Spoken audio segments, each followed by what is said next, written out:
I have two daughters, and I really feel that I'll be so upset if I feel that they don't have the same opportunities as my boy. I think that will be very unfair. And so there's also these thing that I think Justin Trudeau, the Prime Minister of Canada, came on the first time saying, I'm a feminist, right?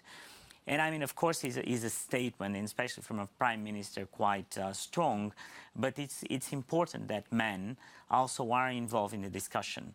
And so when you have your panels and when you talk about it, it's important to have men on board and not just like discussing in between yourselves. Having your colleagues and your peers that, as you said, were very good and everything went well. Why don't they get also involved in these discussions? Bring them on. And I think that is also essential for the future of politics, because if not, we're not going to get there. So, Lucia, that's my advice is not good, but this is just my experience of what I've seen in the past years. Thank you. So one last question to you all. You've all spoken a lot about the importance of role models. So if you were to develop a biography for Wikipedia or another outlet or media of a woman researcher, innovator, who would you pick? Oh, I'd have to go with Dr. Marta Moita. She's a researcher at Champalimaud, and I have been obsessed with her work lately. She is an ERC grantee. She's studying the fight or flight response on fruit flies, depending on social contexts.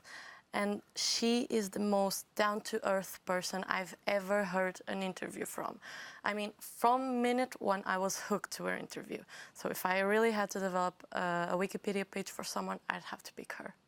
Okay. I don't know. It's a very tough question, actually, to answer. Because, actually, I picked something that the commissioner said a few years ago, when we met in occasion of an ERC event, and it was the 10th anniversary of the ERC, and they basically said for scientists that we needed to be more vocal, and more so for women, I think. Not very many people know what we do and what we achieve, and so there's probably picking one is not enough. What I can tell you is that probably I should start working on my page. Yeah, I mean, this year, so I was at the ceremony for the Nobel Prizes, and one of the Nobel Prizes this year was a woman called Donna Strickland, right? And she told me herself the story, which I read, but I didn't know it was true or not, that so she tried to put a page on Wikipedia, and the page was refused for several times. And the associates that were working for her, that were men, had already a page on Wikipedia. That says it all, right? And so, a woman that actually makes it up to be Nobel Prize, she was not a full professor. She didn't have a page on Wikipedia because it was refused. And you ask questions. And so I came across a story that also she told me at the time, that now there's a young researcher, I think at the Imperial College, called Jess Wade, that is writing pages about women. And in the last year, she did almost 300 pages in Wikipedia.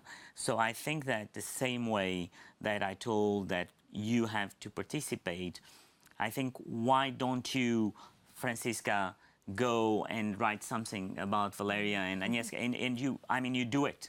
Because at the end of the day, what happens is because Wikipedia is about referrals and about people that write, and most are men, so probably you need more women putting it. And you insist, you do once, at some point it will work.